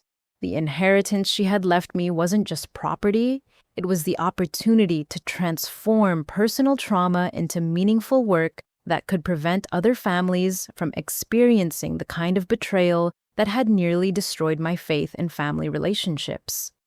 The full scope of justice encompassed not just punishment for Amanda and Patricia, but systematic changes that would make it more difficult for other criminals to exploit the trust and resources of vulnerable wealthy families. The federal courthouse in downtown Atlanta was an imposing granite building that seemed designed to remind everyone who entered that justice was serious business. I climbed the marble steps on a crisp November morning, carrying a folder containing my victim impact statement and additional evidence that the prosecution had requested for the sentencing hearing. Assistant U.S. Attorney Walsh met me in the hallway outside the courtroom, her expression reflecting both professional satisfaction and personal concern for my well-being during what would be an emotionally difficult proceeding. Ms. Madison, Walsh said, "I want to prepare you for what's about to happen in there. Your sister and mother's defense attorneys have been negotiating plea agreements for the past month, but the scope of their criminal activities makes significant prison time unavoidable." She explained that Amanda and Patricia were facing a total of 47 federal charges spanning multiple categories: wire fraud, money laundering, tax evasion, conspiracy to commit theft, identity theft forgery, and violation of federal interstate commerce laws. Each category carried different penalty ranges, and the cumulative effect would result in sentences measured in years rather than months. The prosecution has documented over $600,000 in criminal income, 43 separate victims across 7 states, and 18 months of sustained criminal enterprise. Walsh continued, "Even with plea agreements and cooperation credits, we're looking at substantial federal prison sentences." As we entered the courtroom, I saw Amanda and Patricia sitting at the defense table with their court-appointed attorneys. Both women had aged dramatically during the months since their arrest. Amanda's designer wardrobe had been replaced by a simple gray suit provided by the public defender's office, and her carefully maintained appearance showed the stress of facing federal prosecution. Patricia appeared even more diminished, her shoulders hunched and her face drawn with the exhaustion of someone who had watched her entire life collapse. Judge Margaret Thompson had a reputation for fairness, combined with zero tolerance for financial crimes that targeted vulnerable victims. She had presided over some of the most significant white-collar prosecutions in the Southeast, and her sentencing decisions consistently reflected her belief that fraud crimes caused lasting damage that extended far beyond immediate financial losses. The prosecution's presentation of evidence took over 2 hours, with Walsh methodically documenting the scope and sophistication of Amanda and Patricia's criminal enterprise. Charts and photographs displayed the multiple properties they had fraudulently claimed to own, the fake business credentials they had created, and the systematic way they had targeted wealthy families seeking exclusive event venues. "Truly, Your Honor," Walsh addressed the court, "the defendants operated a complex criminal conspiracy that demonstrated careful planning, sophisticated execution, and complete disregard for the financial security and emotional well-being of their victims. This was not impulse crime or momentary poor judgment, but sustained criminal enterprise that continued for over 2 years." The victim impact statements were particularly powerful. Families from across the Southeast had submitted written testimonies describing how Amanda and Patricia's fraud had affected their lives. A corporate executive explained how a failed product launch event had cost his company millions in lost sales and damaged relationships with key clients. A young couple described how their wedding had been ruined when the venue they had paid for turned out to be unavailable, forcing them to cancel their celebration and lose deposits to legitimate vendors. But the revelation that completely changed the courtroom atmosphere came when Amanda's defense attorney made an unexpected announcement. "Your Honors," said Public Defender Michael Chen, My client has been cooperating with federal investigators for the past 6 weeks, providing evidence against other criminal organizations and helping law enforcement identify additional victims of similar fraud schemes. He produced a thick folder of documents that represented Amanda's efforts to assist the prosecution in exchange for reduced sentencing. Ms. Amanda Madison has provided detailed information about other fraudulent operators she and her mother encountered during their criminal activities, leading to 3 additional federal investigations and the identification of over 30 previously unknown victims.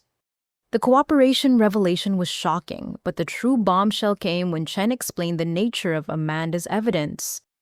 Your Honor, my client has been secretly recording conversations with her mother for over 8 months, documenting Patricia Madison's role as the primary organizer and decision-maker in their criminal enterprise. These recordings reveal that Amanda was often a reluctant participant who was pressured and manipulated by her mother into participating in increasingly serious criminal activities. The courtroom listened in stunned silence as excerpts from these recordings were played through the sound system. Patricia's voice could be heard clearly instructing Amanda on how to forge documents, coaching her on lies to tell potential victims, and threatening to disown her if she didn't participate fully in their fraud schemes.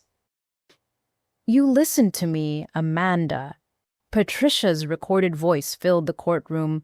This family has never had opportunities like this before, and I'm not going to let your weakness destroy our chance at real wealth. You will do exactly what I tell you to do, and you will not question my decisions about how we handle our business. Additional recordings revealed Patricia's role in developing the fake business credentials, creating forged documents, and planning the elaborate deceptions that had allowed them to target wealthy victims across multiple states. She's not smart enough to plan anything this sophisticated, Patricia's voice continued in another recording. I'm the one who researches the properties, creates the business plans, and handles the legal documentation. All she has to do is look pretty and follow my script, but even that seems too challenging for her. The recordings painted a picture of Amanda as a manipulated accomplice rather than an equal partner in the criminal enterprise, while revealing Patricia as a calculating criminal mastermind who had systematically exploited both her victims and her own daughter. Judge Thompson's response to this evidence was immediate and decisive. These recordings demonstrate a level of criminal sophistication and family manipulation that significantly affects sentencing considerations, she announced. Ms. Patricia Madison clearly served as the principal organizer and leader of this criminal enterprise, while Ms. Amanda Madison appears to have been both a co-conspirator and a victim of her mother's criminal manipulation. The sentencing phase revealed the full weight of federal justice. Patricia received 8 years in federal prison, followed by 5 years of supervised probation, and was ordered to pay complete restitution to all victims, plus federal penalties totaling over $900,000. She would also be permanently barred from operating any business involving event planning, hospitality services, or property management. Amanda received 3 years in federal prison, followed by 5 years of probation with credit for cooperation that reduced her sentence from the 6-year term she had originally faced. Her cooperation with ongoing investigations and her role as a victim of her mother's manipulation were cited as mitigating factors that influenced the judge's decision. But the most impactful moment came when Judge Thompson added special conditions to their sentences. Both defendants will be required to participate in a victim notification program, the judge announced. They will personally contact every family they defrauded, acknowledge their criminal behavior, explain the true circumstances of their fraud, and provide sworn statements that can be used by victims seeking civil remedies. Additionally, both women would be required to participate in educational programs designed to help other potential victims recognize and avoid similar fraud schemes. They would essentially become resources for law enforcement and victim advocacy organizations, using their criminal experience to help protect other families. As the hearing concluded and Amanda and Patricia were led away to begin serving their sentences, I realized that justice had been served not just through punishment, but through accountability that would help prevent other families from experiencing the same betrayal and financial devastation that had nearly destroyed my faith in family relationships. The legal consequences had unfolded exactly as they should, methodically, thoroughly, and with recognition that financial crimes cause damage that extends far beyond immediate monetary losses. 6 months after the sentencing, I stood in my grandmother's renovated kitchen preparing dinner for a gathering that would have been unimaginable during the darkest days of my family's betrayal. The broken window had been replaced with beautiful stained glass that honored my grandmother's memory, and the house had been restored to its original elegance while incorporating modern security features that would prevent future violations. My father, David, sat at the kitchen island peeling potatoes with the careful attention of someone who was still learning to contribute to household tasks after decades of leaving such responsibilities to others. His presence in my life was one of the most unexpected and meaningful developments to emerge from the wreckage of our family's criminal crisis. "Jeanette," he said quietly, his voice still carrying the shame and regret that had characterized our conversations since his revelation 6 months earlier. "I know I can never fully make up for the years I spent standing by while Patricia and Amanda treated you so badly, but I want you to know that helping the FBI build their case against them was the first truly honorable thing I've done in a very long time." David's confession had been one of the most shocking revelations of the entire investigation. For over a year before Amanda and Patricia's arrest, he had been secretly providing information to federal investigators who were building their fraud case. His cooperation had included recording conversations, photographing documents, and providing insider knowledge about their criminal activities that had been crucial to the prosecution's success. "The FBI approached me 18 months ago," David explained, continuing a conversation we had been having in pieces over several months. "They had identified Patricia and Amanda as subjects in their fraud investigation, and they needed someone with access to their planning and documentation. I realized that cooperating with law enforcement was the only way to protect you and ensure that their victims received justice." His decision to secretly work against his wife and daughter while maintaining the appearance of family loyalty had taken tremendous courage and had cost him his marriage, his home, and most of his financial security. But it had also given him the opportunity to finally stand up for what was right after years of enabling behavior that he knew was wrong. "I should have protected you from their manipulation years ago," David continued, his hands shaking slightly as he worked. "I knew Patricia was jealous of your relationship with Grandma Rose, and I knew Amanda resented that you inherited the house instead of her. But I was too cowardly to confront them directly, so I convinced myself that secretly helping the FBI was enough." The complexities of family relationships had become much clearer to me over the months of healing and reflection. David's choices had been flawed and complicated, but his ultimate decision to prioritize justice over family loyalty had demonstrated a moral courage that I was still learning to appreciate. Our dinner guests began arriving as the sun set behind the oak trees that lined the street. These weren't wealthy socialites or business contacts seeking to exploit family connections for personal gain.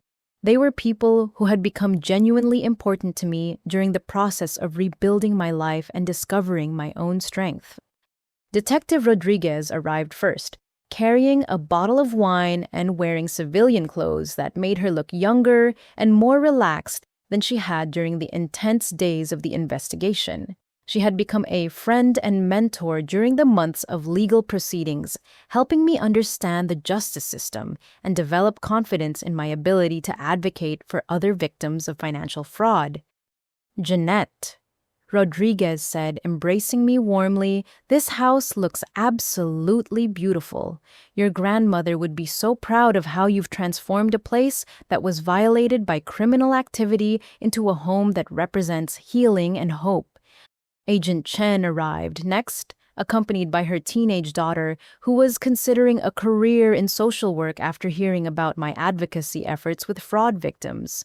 Chen had continued working with me even after Amanda and Patricia's sentencing, helping me develop educational materials for wealthy families and training programs for law enforcement agencies dealing with similar crimes. The victim advocacy program you've created has already helped over 40 families recognize and report suspicious business proposals. Chen reported as we moved into the living room where my grandmother's furniture had been restored to its original beauty. 3 separate fraud investigations have been opened based on reports from families who attended your workshops. But the guest whose presence meant the most to me was Mrs. Eleanor Harrison, an elderly woman from Virginia who had been one of Amanda and Patricia's victims. She had lost $30,000 to their fake wedding planning service money she had saved for her granddaughter's celebration. When the restitution program returned her stolen funds, she had contacted me to express her gratitude and had become a close friend and collaborator in my victim advocacy work. "My dear," Mrs. Harrison said, settling into my grandmother's favorite armchair with the grace of someone who had learned to find joy despite experiencing betrayal. "You've taken the worst experience of your life and transformed it into a gift for other families. That's the kind of strength that can't be taught or inherited. It has to be discovered through adversity." As we shared dinner and conversation, I reflected on how completely my understanding of family had changed. The people gathered in my grandmother's dining room weren't related to me by blood, but they had proven their loyalty and care through actions rather than obligations. They represented the family I had chosen rather than the family I had been born into. David's transformation had been the most dramatic of all. Since Patricia's imprisonment and Amanda's incarceration, he had begun rebuilding his life with a focus on integrity and honesty that had been missing for decades. He had enrolled in counseling to understand how he had enabled criminal behavior, and he had volunteered to speak at workshops about the warning signs of family financial manipulation. The hardest part, David admitted during one of our private conversations, was realizing that I had taught Amanda that family loyalty meant protecting each other's lies instead of encouraging each other's honesty. I thought I was being a good husband and father by supporting Patricia's ambitions, but I was actually helping her destroy our daughter's moral compass. His recognition of his role in creating the family dynamics that led to criminal behavior was painful but necessary for genuine healing. David was learning to rebuild relationships based on accountability and truth rather than enabling and denial. The evening concluded with a planning session for the foundation I was establishing to help families recover from financial fraud while working with law enforcement to prevent similar crimes. The Harrison Foundation for Financial Integrity would provide resources for victims' education for potential targets and training for professionals who worked with wealthy families. Grandma Rose left me more than just a house, I told our gathered friends as we reviewed the Foundation's mission statement. She left me the opportunity to discover that real family isn't about blood relationships or inherited wealth. It's about people who choose to support each other's growth and protect each other's well-being. The personal transformations that had emerged from my family's criminal crisis weren't just about individual healing. They were about learning to build relationships based on integrity, developing the courage to confront harmful behavior, and using personal pain to create meaningful help for other people facing similar challenges. As our friends departed and David helped me clean up the kitchen, I realized that my grandmother's true gift hadn't been the beautiful house or the financial security it represented. Her gift had been the opportunity to discover my own strength and use it to build something meaningful from the wreckage of betrayal and criminal deception. The federal courthouse steps were crowded with reporters and photographers on the crisp January morning, when Judge Thompson announced the final phase of Amanda and Patricia's criminal case. After 8 months of legal proceedings, plea negotiations, and victim testimony, the day had arrived for the special sentencing conditions that would ensure lasting accountability for their crimes. I walked through the crowd of media representatives with Assistant U.S. Attorney Walsh and Detective Rodriguez, carrying a folder containing impact statements from over 60 families who had been victimized by my family's fraud schemes. The investigation had grown far beyond my original complaint to encompass a nationwide network of financial predators who targeted wealthy families seeking exclusive services. Inside the packed courtroom, Amanda and Patricia sat at separate defense tables with their attorneys. The months of incarceration and legal pressure had aged them dramatically. Amanda appeared thin and fragile, her once perfect appearance replaced by the institutional clothing and defeated posture of someone who had lost everything. Patricia looked even more diminished, her shoulders hunched and her face marked by the exhaustion of watching her elaborate lies systematically dismantled by professional investigators. Judge Thompson began the proceedings by reviewing the unprecedented scope of the case and its implications for federal prosecution of luxury fraud schemes. This case represents one of the most comprehensive financial fraud investigations prosecuted in this district, she announced. The defendants' criminal enterprise victimized families across 7 states, generated over $600,000 in illegal income, and demonstrated a level of sophistication that required extensive federal resources to investigate and prosecute. But the moment that changed the entire atmosphere in the courtroom came when Judge Thompson announced additional sentencing conditions that went far beyond standard penalties. Given the extensive harm caused to victims and the defendant's systematic exploitation of trust relationships, Judge Thompson declared this court is implementing special accountability measures designed to provide meaningful restitution and prevent similar crimes in the future. She explained that Amanda and Patricia would be required to participate in an unprecedented victim notification program that would force them to confront the human consequences of their criminal choices. Both defendants will create video statements acknowledging their criminal behavior and explaining the true circumstances of their fraud to every family they victimized, the judge announced. These statements will be posted on all their social media accounts, sent directly to every known victim, and made available to law enforcement agencies for educational purposes. The requirement meant that Amanda and Patricia would have to publicly destroy the false reputations they had spent years building, admitting to their crimes in forums where their former social contacts would see the truth about their criminal behavior.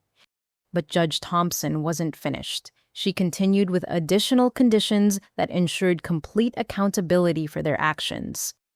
Additionally, both defendants will participate in educational programs designed to help potential victims recognize and avoid similar fraud schemes. They will work with federal law enforcement agencies, victim advocacy organizations, and financial institutions to develop training materials based on their criminal methods and victim targeting strategies. The judge's reasoning was both practical and powerfully symbolic. Amanda and Patricia would spend years of their lives helping other families avoid the kind of victimization they had perpetrated, using their criminal expertise to protect the very communities they had exploited. Furthermore, Judge Thompson announced, this court is ordering the creation of a permanent restitution fund using all recovered assets, federal penalties, and ongoing garnishment of any future income earned by the defendants. This fund will provide compensation not only to known victims, but to any additional victims who may be identified through ongoing investigations. The financial implications were staggering. Amanda and Patricia would essentially be working for their victims for the rest of their lives, with the majority of any income they earned being directed toward restitution and victim services. But the most emotionally impactful moment came when Judge Thompson addressed the broader implications of the case for family relationships and social trust. Financial fraud within family systems represents a particularly destructive form of criminal behavior, she said, looking directly at Amanda and Patricia. When family members exploit trust relationships for personal gain, they damage not only their immediate victims, but the social fabric that depends on our ability to rely on those closest to us. She continued with words that resonated throughout the courtroom. Ms. Jeanette Madison trusted her family to respect her inheritance and her autonomy. Instead, she discovered that her own relatives had been systematically stealing from her while publicly humiliating her for their own criminal purposes. This kind of betrayal creates trauma that extends far beyond financial losses. Judge Thompson then addressed me directly, acknowledging my role in exposing the criminal enterprise and helping other victims seek justice. Ms. Madison, your courage in documenting these crimes and cooperating with law enforcement has prevented countless other families from experiencing similar victimization. Your decision to fight back against family members who exploited your trust has created a foundation for systematic changes in how we investigate and prosecute luxury fraud schemes. The recognition felt both validating and emotionally overwhelming. For over a year, I had wondered whether I was overreacting to my family's behavior or whether their actions truly constituted serious criminal activity. Judge Thompson's words confirmed that my decision to seek justice had been both appropriate and necessary. As the final sentencing phase concluded, Amanda was led away to begin serving her 3-year federal prison sentence, while Patricia faced 8 years of incarceration, followed by years of supervised probation. Both women would emerge from prison as registered offenders with permanent criminal records that would prevent them from ever again operating businesses that involved handling other people's money or property. But beyond the punishment, the case had established legal precedents that would make it easier for law enforcement to investigate similar crimes and for victims to seek effective remedies when family members violated trust relationships for financial gain. As I left the courthouse with Walsh and Rodriguez surrounded by reporters seeking statements about the case's implications, I realized that the courtroom victory represented much more than personal vindication. It was a systematic triumph of truth over deception, of accountability over exploitation, and of justice over family loyalty that protected criminal behavior. Amanda and Patricia had chosen to build their lives on lies and theft, and the legal system had responded with consequences that would ensure they spent years rebuilding what they had destroyed, while helping other families avoid similar victimization. The courtroom victory was complete, but more importantly, it was meaningful. Justice had been served in a way that honored my grandmother's memory while protecting other families from experiencing the kind of betrayal that had nearly destroyed my faith in the possibility of honest relationships. 1 year after Amanda and Patricia's sentencing, I stood in my grandmother's beautifully restored garden, watching the sunrise paint golden light across the faces of 30 families who had gathered for the first annual Harrison Foundation for Financial Integrity conference. These weren't wealthy strangers seeking to exploit connections or criminal relatives planning their next deception. They were people who understood both the vulnerability that comes with financial success and the strength required to rebuild after betrayal. The foundation had grown beyond anything I had imagined when I first conceived of using my compensation money to help other families. What began as a simple victim advocacy organization had evolved into a comprehensive resource for financial education, fraud prevention, and family relationship healing that served communities across the Southeast. Eleanor Harrison, the elderly woman from Virginia who had become one of my closest friends and advisors, approached me carrying a folder containing testimonials from families who had been helped by our programs over the past year. "My dear Jeanette," she said, her voice warm with pride and affection, Listen to what the Mitchell family from Tennessee wrote about the workshop you conducted last month. We almost lost our retirement savings to a fake investment advisor who claimed to be a family friend. Jeanette's training helped us recognize the warning signs and report the scheme before any money changed hands. 3 other families in our community were also targeted by the same criminals, and we were able to protect all of them because we knew what to look for.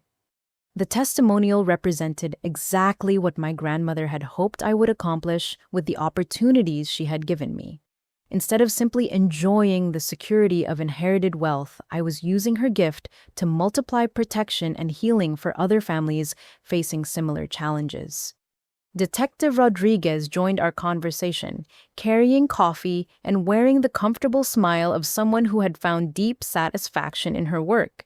Jeanette, the FBI training program you developed has been implemented in 12 states now. Federal agents are using your educational materials to help wealthy families recognize sophisticated fraud schemes, and several major investigations have been opened based on reports from families who attended your workshops. The professional recognition was gratifying, but the personal relationships I had built through the foundation work provided the deeper satisfaction that my grandmother had always told me came from serving others rather than accumulating possessions or status. David approached our group carrying a stack of thank you letters from victims whose cases had been resolved through foundation advocacy efforts. His transformation over the past year had been remarkable to witness. Instead of the passive enabler who had spent years avoiding difficult confrontations, he had become an active advocate for family accountability and honest communication. The restitution program has now returned over $400,000 to families who were victimized by fraud schemes similar to what Patricia and Amanda operated, David reported. But more importantly, the educational programs have prevented an estimated $2 million in losses by helping families recognize and avoid fraudulent business proposals. His involvement in the foundation's work had given him a meaningful way to make amends for his years of enabling criminal behavior, while developing relationships based on honesty and accountability rather than denial and conflict avoidance. As the conference participants gathered for the opening session, I reflected on how completely my understanding of success and family had been transformed by the experience of fighting back against betrayal and building something meaningful from the wreckage of criminal deception. The foundation's meeting space was the restored ballroom of my grandmother's house, where Amanda and Patricia had once planned elaborate deceptions to steal from wealthy families. Now the same space hosted educational workshop support group meetings and training sessions that helped families protect themselves from financial predators. Agent Chen, who had become the foundation's law enforcement liaison, began the day's program by reviewing recent developments in financial fraud prosecution that demonstrated the ongoing impact of our advocacy work. The legal precedents established by the Madison family case have been applied in over 20 subsequent federal prosecutions. Chen explained to the assembled participants, courts are now more likely to impose comprehensive restitution requirements and victim notification orders that ensure accountability extends beyond simple incarceration. But the moment that captured the true meaning of the work we were doing came when a young couple from North Carolina stood to share their story with the group. 6 months ago, we almost lost everything to criminals who used exactly the same methods that were used against Jeanette. The husband explained. We were planning our wedding and looking for an exclusive venue that would impress our families. A company contacted us, claiming to own a historic estate, and their presentation was so professional and convincing that we almost paid them $50,000 for a celebration that would never have happened. His wife continued, the only reason we recognized the fraud was because I attended one of Jeanette's workshops about family financial manipulation. We learned to ask for specific documentation to verify business credentials independently and to trust our instincts when something seemed too good to be true. Their gratitude was deeply moving, but even more meaningful was their decision to become advocates themselves, helping other young couples avoid similar victimization through education and awareness programs. As the conference concluded with planning sessions for the Foundation's expansion into victim advocacy, fraud prevention, education, and family healing programs, I found myself thinking about my grandmother's final letter and her hope that I would use her gift to build a better life while helping others. The life lesson that had emerged from my family's betrayal wasn't simply about protecting myself from criminals or seeking justice when trust was violated. The deeper lesson was about the difference between relationships based on exploitation and relationships based on mutual support and genuine care. Amanda and Patricia had treated family connections as opportunities for personal gain, using emotional manipulation and legal deception to steal from the people who should have been able to trust them most. Their approach to relationships was fundamentally predatory, focused on extracting value rather than creating it. But the relationships I had built through the Foundation represented a completely different approach to human connection. Detective Rodriguez, Agent Chen, Eleanor Harrison, and David had all chosen to invest their time and energy in helping me succeed, not because they expected something in return, but because they understood that mutual support created stronger communities for everyone. As our guests departed and I walked through the restored rooms of my grandmother's house, I realized that her true inheritance wasn't the beautiful property or the financial security it represented. Her gift was the opportunity to learn that real wealth comes from using whatever resources you have to create meaningful help for other people facing similar challenges. The Foundation's work would continue expanding, reaching more families and preventing more victimization, but the personal transformation was already complete. I had learned to build relationships based on integrity rather than obligation, to recognize my own strength rather than accepting other people's definitions of my worth, and to use personal pain as motivation for meaningful service rather than allowing it to create permanent bitterness. 6 months earlier, Amanda had sent her required victim notification video from federal prison, acknowledging her crimes and explaining the true circumstances of her fraud to every family she had victimized. The video was painful to watch, but it demonstrated accountability that would have been impossible if I hadn't found the courage to document their crimes and seek justice.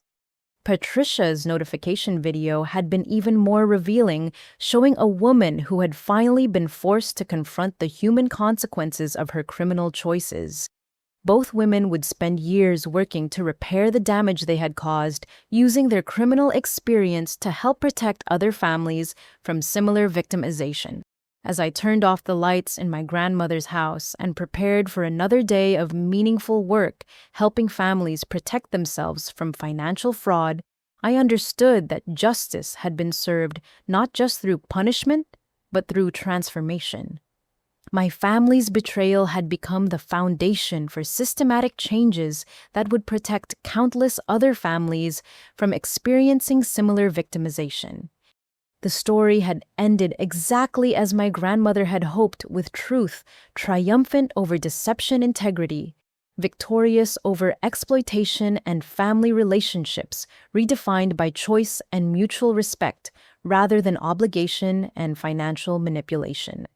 But most importantly, I had learned that fighting back against betrayal, documenting criminal behavior, and seeking justice through legitimate channels could transform the worst experiences of your life into opportunities to create meaningful help for other people facing similar challenges.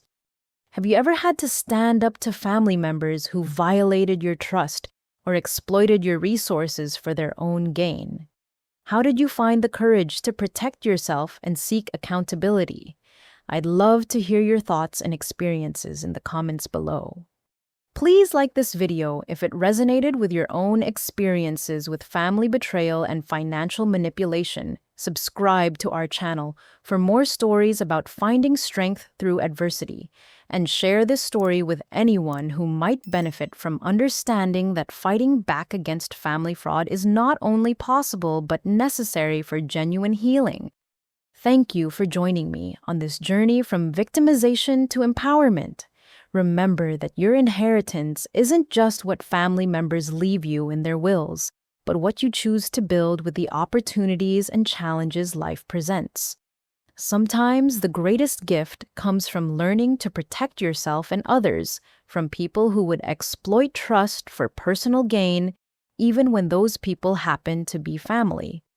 Stay strong, seek truth, and never let anyone convince you that family loyalty requires accepting criminal behavior or financial exploitation.